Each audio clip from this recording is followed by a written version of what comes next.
The Hornets lose to the Heat over the weekend, and hopeful Hornet Cooper Flagg continues to march on through the big dance. We'll talk about it all today on Locked On Hornets.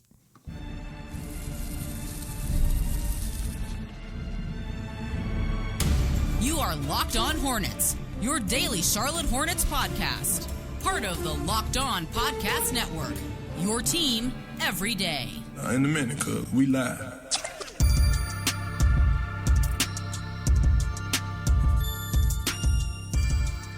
It's Locked On Hornets, part of the Locked On Podcast Network. It's your team every day. Thanks for making us your first listen. We are free. We are available anywhere you get your podcast, and that includes YouTube. There's Doug Branson. You can find him on his Substack, everyhornetsboxscore.com. And you can also listen to him on Locked On NBA every weekday with Matt Moore and Hayes. I'm Walker Mehl. You can listen to me every weekday on Sports Radio 92.7 WFNZ via Wes and Walker. This episode is brought to you by Monarch Money. Take control of your finances with Monarch Money. Use code LOCKEDONNBA at monarchmoney.com for 50% off your first year. Let's get to it. The Hornets, they lose to the Heat last night, 122-105. The leader in the box score category, Nick Smith Jr., led the team in points with 19. Nice performance from him. Got hot from deep, 5 of 9 from distance. So nice performance offensively for Nick Smith Jr. LaMelo Ball had 18, only 6 of 19 from the field, and then was 2 of 10 from the three-point line. 0 of 7 from the three-point line for Miles Bridges, 7 of 18 overall, 17 points. And then Mark Williams goes for 14, 6 of 7 from the field. What you think, Doug? What'd you think about this loss last night to Miami after beating them not too long ago? Probably a game that got somewhat of a better basketball stretch started for the Hornets, or at least it was at the beginning of that process. Yeah, and that required a pretty significant comeback, that first match in the fourth quarter. I think they were down 11 with about 7 to go. And so they had to make the comeback, which is something that Miami, they've been giving up big comebacks, particularly in the fourth quarter. And they came into this game losers of 10 straight. So obviously they were going to be looking to prove something against Charlotte, and they did exactly that. Before I get into my analysis, though, shout out to my guy Tino, longtime supporter of every Hornets box score. It was his birthday the other day when the Hornets beat the Knicks, so happy belated birthday to my guy Tino. Cheers. Shouts. Cheers at the low bar for you. This was a weird one. I thought they got off to a really good start. They took a 6-point lead into the second quarter, despite LaMelo Ball and Miles Bridges not scoring a single point in that first quarter. It was a lot of the auxiliary guys. It was Mark Williams again. We consistently now see him bringing the activity, particularly on the offensive boards, to this team very early in the game, something we've been asking from him time and time again. Set the tone, big man. That's what you need from your big guy. Yeah. And he's doing that. They just couldn't hold on to it, and they couldn't hold on to it because Miles Bridges and LaMelo Ball could not hit three-point shots. LaMelo Ball got them a significant lead in the second quarter, 12-point lead with about 9:20 to go. And that's when I hit pause on this game to go eat with my family, because for me, it was a 5 p.m. tip. So I hit pause on the game, and then I come back, and it's just an absolute disaster. It happened. So if you want to blame someone, blame me. Blame my baby, actually. I just wanted to eat with my family, with my baby. So blame my baby if you want to blame anyone. Shameful. What? Throw your child in front of you like a meat shield. Demands a lot of my time. She demands a lot of my time. Yeah, in the second half, the Heat end up winning that quarter. If you're looking when it got out of hand, 37-21, Miami wins the second quarter, and then they extend their lead in the third quarter. So just too much for the Hornets to come back from and then eventually lose by 17 points. I was looking at some of the cleaning the glass numbers to see how much it matched up with the eye test, right? It felt like one of the better rim finishing games that the Hornets had. They just kept missing a whole bunch of threes, to your point, which is frustrating because the Hornets are not a good rim shooting team in terms of accuracy, even frequency, honestly, with some of your lead guards like Nick Smith Jr. and LaMelo Ball. And Nick Smith Jr. has been playing in the backcourt quite a bit since some injuries happened, but that's frustrating, right? It's one of your better rim finishing games, and then you just don't have anybody hitting a three outside of NSJ. Miles 0 of 7, LaMelo 2 of 10. So you're talking about a 2 of 17 performance from your main two guys, that's already going to be really hard to come back from. Seth Curry comes in and is just the ultimate microwave scorer. Like I know he wasn't a big part of the game. I just hit a logo three. Hit a logo three, hit a shot clock buzzer beater in this one too in the first half. Like, it's just, you and I are so much on the same page with Seth, though. It says, okay, we need to be good at basketball for a second. Let's put Seth Curry in the game. Yeah. 10, 15 minutes. The points per shot attempt have always been crazy throughout his career because that's what happens when you're a dead-eye three-point shooter. But just even in the mid-range, Seth just gets to his spot. So you need a bailout in a half court. Bang, I got you. Anyways, just a small note there with him coming in for 15 minutes and hitting both of his threes and going for 10 points and 15. But that's it. That's all you need from Seth. It's just the stars, Doug, that couldn't hit the threes, as you mentioned. Someone asked a very interesting question. I believe it was my guy Davis in the Every Hornets Box Score chat. Asked, would you rather have Seth Curry with a bigger role or Nick Smith Jr. playing at a higher level? And I said, for a game, I think right now for a game, I'd like Seth Curry. But for a season, the Hornets have to have Nick Smith Jr. playing better because right now they're playing Seth Curry the exact right amount. You play him any more, and I think it starts to cause problems. You play him more over the course of a season, I think it starts to cause problems. They need Nick Smith Jr. to play at this level. 7 of 14 from the field. He hit his first three-pointers, got off to a hot start, which I noted he's done several times this season. He'll go 3 of 3 to start, and then he'll end the game somehow 4 of 15. Like, it's just, I don't understand it. But in this one, he decided not to do that. He decided not to do the thing that he's been doing all season. He goes 7 of 14 from the field, 19 points, 3 rebounds, 3 assists. Got to get stronger. Got bulldozed in transition a couple of times. I mentioned that in the last game. Back to Miles and LaMelo. It wasn't just the missed 3-point shots. It was the fact that LaMelo had 5 turnovers, that Miles had 4 turnovers. They just, particularly in the second half, they just didn't look as engaged. It looked sloppy. Now, one could speculate, was that the break that they gave Miles Bridges? He had been in such a groove, one of the hottest players in the NBA, and then they give him a rest, and all of a sudden he comes back, he's a little rusty. Is that what it was? Was it a little South Beach flu? We could speculate about a lot of things. The Hornets just didn't look as engaged for 48 minutes as they were against New York, certainly. So you mentioned Miles. We can talk about him and then eventually go on to Cooper. But after he went on a crazy tear where only SGA was averaging more points per game than Miles at the beginning of March, right? So Miles goes for a 35-pointer against Golden State, 46 against Cleveland, 26 Brooklyn, 35 Miami, 31 Atlanta, okay? So that 31-point performance against Atlanta was March 12th. The Friday after, against San Antonio, he goes for 21 points, 7 against the Clippers in 25 minutes in that blowout they suffered, 15 points in the win against the Knicks, but 15 in over 30 minutes of action. OKC 20 points, 17 against Miami. So, Doug, that's 5 games where he actually was below his average for the season at 21, which is interesting if you were paying attention to the Hornets stat draft. Under his points per game average the last 5 games after going on an SGA MVP, Eastern Conference Player of the Month type tear. And yet, what's funny is even the Hornets actually, they won 2 of those games. They beat San Antonio on the road, and they beat New York. So they're 2-3 in those games that we're talking about for Miles, which is kind of odd. But I think that's been because other people have stepped up in Miles, not absence, but just the absence of the hot streak, if you will. Yeah, for sure. I mean, if you look at the box score and didn't watch the game, you go 17, 3, and 4. Good game, -7. But this game got out of hand, so that's not a bad plus minus. But then you look at the first half, and Miles was last in game score, 2 points, 3 rebounds. Really struggled. Was missing 3-point shot. Missed all of them, but also missed a few of them wide open and by a mile. So I don't know. I don't know what was going on there, but it wasn't a good game. It wasn't the only reason they lost, though. Andrew Wiggins was absolutely fire. 42 points, 3 rebounds, 5 assists. It was going to be hard to win a game in which LaMelo and Miles aren't hitting threes. It's going to be impossible when you play Tidjane Salaun back from an ankle injury and you put him, a raw project rookie, like putting a rookie on Andrew Wiggins would have been tough, but putting a raw prospect rookie on Andrew Wiggins. Impossible. Wiggins absolutely lit him up, which led to one of my favorite moments of the game. Very late, Wiggins ISO'd up on Tidjane Salaun. The Hornets kept leaving him on an island. It felt like rookie hazing. It felt like, look, you're not going to carry our bags? Fine. We're going to put you on an island with Andrew Wiggins and let him cook. But Eric Collins said, good learning experience for Tidjane. And then Wiggins just pulled up and splashed it in his face. And then he said, he learned that Wiggins is good.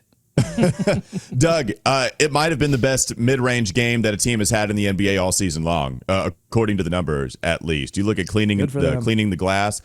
Miami shot over 72% on their mid-range jumpers. Over 72%. That's in the 100th percentile, okay? So that's the best. And in terms of all mid-range jumpers, Miami, you just saw them. They just shot the best of any other NBA team last night against the Hornets. And then some of the other numbers, just real quickly, 97th percentile in long mid. They were 100% in the long mid category, and they were in the 95th percentile in the short mid category. They shot 65%. So it really might have been, without having done numbers on every other game that happened in the NBA this year, it might have been the best mid-range game a team has posted all year long. And because of that, the Hornets lose, on top of not being able to hit threes to counter some of those mid-range makes that the Miami Heat experienced last night. Coming up next on the Locked On Hornets podcast. Bees everywhere! Cooper Flagg, hopeful Hornet. All he does is win. NBA execs have taken notice of that. We'll talk about that coming up next, LOH.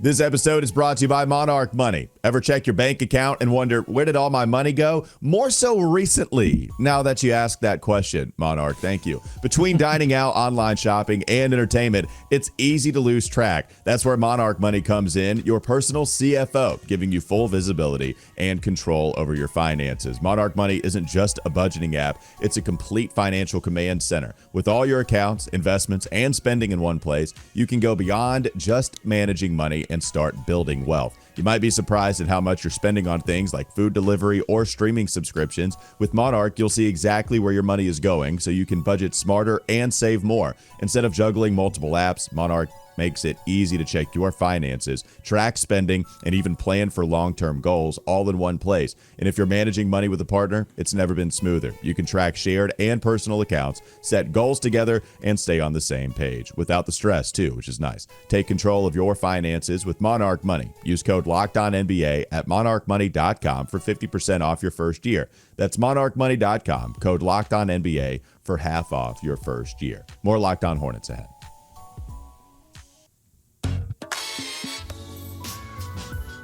Duke continues to march on here, Doug. I've never been more sure about a champion than I have been about the Duke Blue Devils this year. It feels a little guarantee-ish to me. I don't want to go Nick Batum, guarantee victory over Philadelphia, and then be cursed the next 15 times that they played Philadelphia. Remember the Nick Batum curse? If you know, you know. I don't like guaranteeing victories, and that's the thing I think of first and foremost, but it feels like Duke is just going to simply cakewalk, just right down to the Final Four and then win the championship because of all the talent they have, which is spearheaded by Cooper Flagg, who is going to be the number one overall pick, Doug. He's been sensational. The whole team is fantastic. I mean, they even run some sophisticated, I don't even know about sophisticated, it's just some awesome offensive sets where they get guys in advantageous positions to score.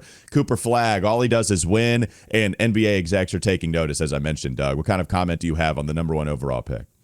Yeah, so this was ESPN surveying some unnamed executives about Cooper Flagg, and one of them said, quote, "The best thing Cooper Flagg does is drive winning," an Eastern Conference executive told ESPN. "It sounds cliche, but all the intel we've gathered, every interview we've done with current and past coaches, teammates, trainers, etc., all point to that same concept in different variations. It's what fuels him every day. That's such a rare and highly attractive quality to have in an 18-year-old, especially when you're talking about the impact he can have on a team coming off a losing, often miserable season," unquote. I'm starting to maybe figure out who this unnamed Eastern Conference executive is. Describing Flagg as a, quote, "ass kicker in every sense," the same Eastern Conference executive added that either you match his energy and unselfishness or everyone will see right away that you're not about winning, unquote. I read all of that and I think, yes, like obviously Cooper Flagg is talented, But to me, that's the one thing that would make him the perfect fit for a Charlotte Hornets team that desperately needs, more than anything, more than shooting, more rebounding, more playmaking, they need ass kickers on this team. Badly. I love that. That's the first thing. When you read the Kevin O'Con Man draft guide on the Ringer, and he's got all these different titles and these 2K icons, ass kicker needs to be next to Cooper Flagg as the number 1 overall pick and who the Hornets need most. I mean, the middle of the Venn diagram is there. Cooper Flagg, ass kicker, what Charlotte Hornets need most. There you go. He does a whole bunch of different stuff. So it's not like it's funny the NBA exec said, it seems a little cliche to say all he does is drive winning. Maybe if you're describing an NFL quarterback, all he does is win. You don't really hear that about basketball players. You don't necessarily hear that about guys coming out of the draft at number 1, right? These lottery guys we're talking about, high motor, high athleticism, does a bunch of stuff, real versatile, most valuable archetype. I don't feel like anytime I come across a player, I can see that they're winners, right? Like they play a brand of winning basketball. But I don't know how cliche it is, to be honest with you. I think we boil this thing down so much in the minutia that we start to get to individual skill sets that these guys have. But it feels like that's accurate about Cooper. It feels like whatever you need, he's able to morph into, and he has the ability. So, for instance, going back to another ACC legend, Tyler Hansborough. Okay, all that dude did was win, but he did not have a game that could translate to the NBA. That's why he barely sneaks into the lottery in the first place. Cooper Flagg has an ability as to why you would want to select him number 1 overall, and he fits the description of what that executive was talking about. It helps to have talent around you, which Duke clearly does, but they've also put the team around him that fits like a perfect puzzle piece, where it's not like 2019 Duke, where you get literally the number 1 through 3 high school prospects, which I believe is the first time that ever happened. But Duke was barely hanging on to get to like the Elite 8 in that 2019 tournament run. And it was Zion, clutch basket after clutch basket. RJ Barrett would show up every now and then. Cam Reddish just was not the player that he was recruited to be. This team, everybody plays their role so well, and Cooper Flagg is the head of the snake, which, again, is why everybody wants him. We're talking about him like he's Wemby, Doug. We literally said he's not Wemby. He's not LeBron. He's not Anthony Davis. We put him in that Cade Cunningham role where he's clearly the number 1 overall pick. Maybe it takes a tiny bit of time, but honestly, man, it's why I want him so badly, and it's why all Hornets fans should want him so badly. Yeah, for sure. But I go back to the ass kicker thing because that's not something that anyone said about Anthony Davis. I mean, he has that where I don't think, a lot of these guys that have sort of otherworldly talent, sometimes they don't have that thing where it's like uber competitiveness. I'm going to whip up the rest of the team. It's what we admired about Brandon Miller during his rookie season. He was holding guys accountable on defense, yelling at folks to get back. Just need more of that and more of that in areas where we don't see, like in practice, in training camp, making sure that guys are ready to start the season. And I think that Cooper Flagg has that intangible, an intangible that the Hornets definitely need. And they've been adding guys that represent to me that they understand that, like Moussa Diabate. That's a guy that I would consider, in that kicking of ass category. And he did against Miami. Like, so they start Tidjane. In like 5 minutes, right? Tidjane. Yeah. So they put Tidjane in those backup 4 minutes that Moussa Diabate over the past couple of games had been occupying. They had been playing him next to Nurk. They had been playing him next to Mark Williams. And I thought we saw some good things. And I'm sure it frustrated some people to see Tidjane, who is called up from Greensboro but was still out because of an ankle sprain. Probably frustrated some folks to see him put back in there and interrupt those Moussa Diabate minutes. I would just say, look, it's March. It's late in the season. They got to get a good look at Tidjane. Put him in these situations, see what he can do, see what he can't do, challenge him in that way. I didn't have a problem with it. But it just goes to highlight what Moussa does when he comes in just those few minutes, and he's going all over the place. He's grabbing offensive rebounds. He's making Euro step moves. He was finishing layups. I know overall they did a good job at the rim, but he was finishing layups in a point in the game in which they were really struggling to score. And, he just does all those little things. So they need to continue to add players like that. With Cooper Flagg, it's like a guarantee. I got to look at Dylan Harper and Ace Bailey and VJ Edgecombe.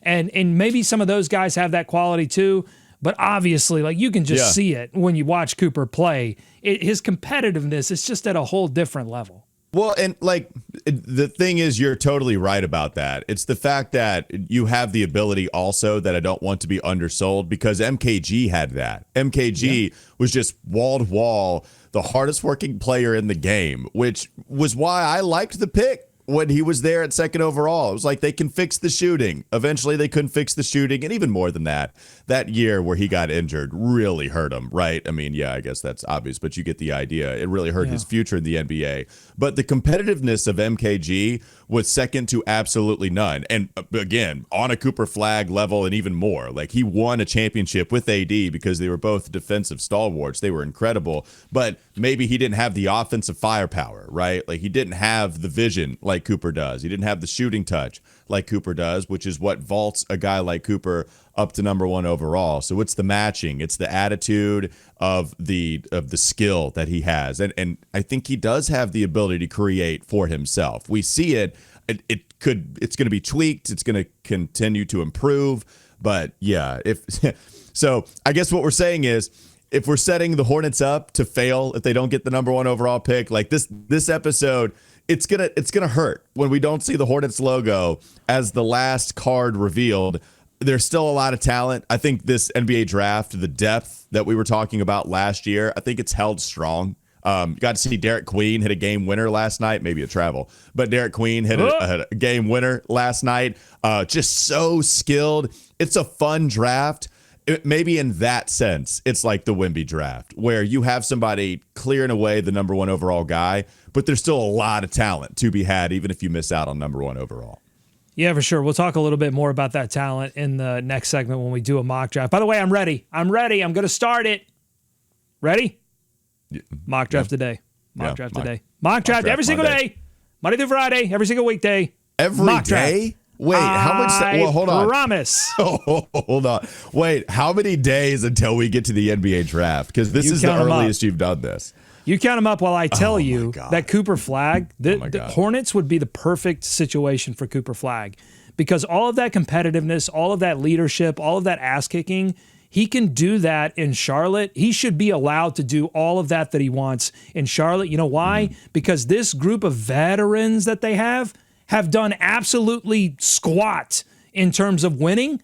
And so there should be no rookie hazing. There should be no rookie adjustment period. You let Cooper Flagg come in there and say what he wants and does what he wants, particularly if Duke wins the championship, because then he will have done more than any of these other folks that are on this roster. He should have his roam of the roost if you're Cooper Flagg, because you know why? Because they need ass kicking. This team needs ass kicking. Yeah, I was trying to think if we had any March merchants on this team, and I don't believe we do. We don't have anybody that went far in March on this team. So the Cooper Flagg would be our Kemba Walker coming back in terms of being a March merchant. Coming up next on the Locked On Hornets podcast. Bees everywhere! There are other prospects to talk about, and if the Hornets don't get the number one overall pick, then we're going to have to draft somebody else because Cooper ain't falling to number two. We'll talk about some of those players coming up next.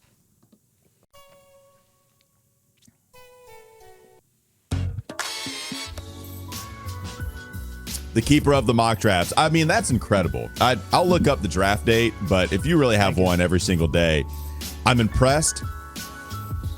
I don't know if I'm going to be annoyed, but I'm definitely impressed that you'll have a mock draft every single day. What's the first one? Well, listen, there will be some days where we will feature it. It will be a segment feature. There will be some days where I'm just going to have to work it in because there will be other news around the Charlotte Hornets, injuries, off-season stuff, pre-draft. Like, there are going to be things that get in the way. But listen, when I promise something, folks, you can take it to the bank. Take it to the bank. I believe the count is like somewhere close to 90 days. I believe that's 90 days of mock drafts. God. I can't. Okay. I mean, wow, that's going to be incredible. I can't wait. I'm so excited for you guys. Here we go. Mock draft number one, mock draft today. I'm going to do it this year. I know I'm kind of tongue-in-cheek because I don't end up doing it, but I'm going to do it this year. I'm going to commit myself. This whole year for me has been about making small commitments and Okay. keeping to them. Not making huge. Now, this might seem like a huge commitment, but it's just a little bit that you have to do every day. That's what I'm going to do. That's it. Just one a day. What you got? This is from The Athletic. Sam Vecini updated on March 22nd. So this is a pretty fresh mock draft. The Utah Jazz get the pick here. I don't know how he did this. Did he do tankathon, or is this? I think this is regular position. So Utah Jazz take Cooper Flagg, obviously. The Washington Wizards select Dylan Harper, the guard out of Rutgers, and then the Charlotte Hornets. Do they take the other Rutgers guy? Do they take Ace Bailey? Do they take VJ Edgecombe? Or maybe they take a flyer, go Con Knipple as high as 3. Nope. The Hornets, they take VJ Edgecombe, 6'5" guard, 19 years old, out of Baylor. Vecini writes, Edgecombe has had a bit of a roller coaster year at Baylor. He started shooting it a bit poorly from distance, then went through a massive hot stretch in the middle of the season. NBA executives are mixed on Edgecombe's on-ball upside. Some will compare him to Victor Oladipo, where others see him as more of a terrific 3-and-D player with some transition force. Yeah, saw him play yesterday against Duke in that Baylor-Duke matchup in the round of 32. Ended up with 16 points, only hit one of his 5 threes, was 6 of 12 from the field, so certainly shot better from 2, 71%, 5 of 7 on 2s yesterday. Had 6 rebounds, and that's really the box score. 1 assist, 1 steal, some stuff that wasn't as significant elsewhere. You do see this season almost split into 2 halves. And it's not like he wasn't performing at all in the first half of the season. I think just once you got to the second half, you started to see some of these bigger performances. In the conference tourney, got to double digits every game. Same thing in the tournament, going for 14 against Mississippi State and 16 yesterday against Duke. So we'll have to figure this all out in terms of the offensive skill set. But seems like the competitiveness is there, too, for VJ Edgecombe, and his defensive ability is praised. So hopefully VJ would be able to help that end of the floor. It's just about how much do you want offense too, and how much would you want somebody that's a little more skilled on that end. We've talked about Trey Johnson. I don't know if Con Knipple would go that high. It feels like he's more so in that 7 range, but he's been impressing lately, so who knows? Yeah, I think VJ Edgecombe, he worries me a little bit, just his size. I guess this is just me wanting them to draft someone that allows Brandon Miller to play the 2. A lot of, I think, what you're going to think about some of these players is whether you want Brandon Miller to be a 2 or a 3. I think I've listened to Vecini before, and he wants Brandon Miller to be a 3. And I just don't know if he's ever going to be strong enough to guard 3s legitimately. So that's why I desperately want Brandon Miller to be the 2 and then draft someone that can play the 3. So yeah, I need to do a little bit more work on Ace Bailey to decide if taking Edgecombe over Bailey makes a lot of sense. I mean, maybe this is more about Charles Lee and just wanting to continue to add defense. Like, you know, having someone like Edgecombe that can be a main perimeter defender, and if he can hit just a few more shots than Josh Green, then you've improved your team. So this leads to an interesting question. I think last year, Charles Lee and this team, Jeff Peterson, they decided to go with somebody that embodied Hornets DNA as much as anyone. Tidjane is going to go 100% all the time. Right. You sacrificed present skill set. Maybe not future, because you think highly of what his ability could be, his potential, what it could be, but you did sacrifice some present skill set. So how much skill are these guys and this team willing to sacrifice in order to get somebody with the right attitude? You don't have to do that with Cooper, because you know he has the right attitude. I will not be talking about any of these guys' mindsets, because I just don't know anything about them. I don't know about Dylan Harper, Ace Bailey. I just don't know, once they gather some intel, how much are you willing to sacrifice? Because then you're just letting good players walk, because you have another player that's willing to run through a brick wall for you, just like KJ Simpson said when he was crying after being selected in the second round. They clearly have a type. They've been showing you that through free agency. They've been showing you that through the draft. How much do you just forget all about that if you have a top 5 pick in a really deep draft? The 6th overall selection last year didn't feel like a 6th overall selection. This top 5 pick is going to feel like a really valuable top 5 pick. So how much are you willing to sacrifice some talent, man? Like that's going to be something to pay attention to through the pre-draft process, and then eventually come selection night. You have to nail it. And I think previous general managers and front offices for this team prized skill. They prized like basketball IQ, particularly Mitch Kupchak. I thought they were always looking for a guy that just sort of knew where to be on the floor and what to do. And I think Rich Cho, on the other hand, I think they prized skill above anything else. Like, does the player have one translatable skill? And I think this front office is going to prize attitude, work ethic, how hard did they play. Those are the kind of things that they're going to look for, and I think they will sacrifice a little bit of that, which makes me wonder if they're going to. I think the one guy that has some questions about that, and just in terms of his like ability to sacrifice and do certain things, Ace Bailey. So I wonder if they're going to stay away from that guy. Well, we'll have to see. All right. We got 90 days of mock drafts. It's June 25th is the NBA draft. So we have 3 months. It'll be here before you know it. Oh, yeah, that is true. All right, that'll do it. Thanks for making us your first listen. We're free and available anywhere you get your pods. That includes YouTube. I was about to say mocks. I'm already in mock draft season. Anywhere you get your mocks. I was really about to say that. Rock There's out Doug with Branson. Your mock out. Don't do that. Doug Branson, everyhornetsboxscore.com, Locked on NBA, along with Matt Moore and Hayes. I'm Walker Mehl. Listen to me, WFNZ, every weekday from 12 to 3 p.m. Have a great rest of your day. We'll be back with you tomorrow.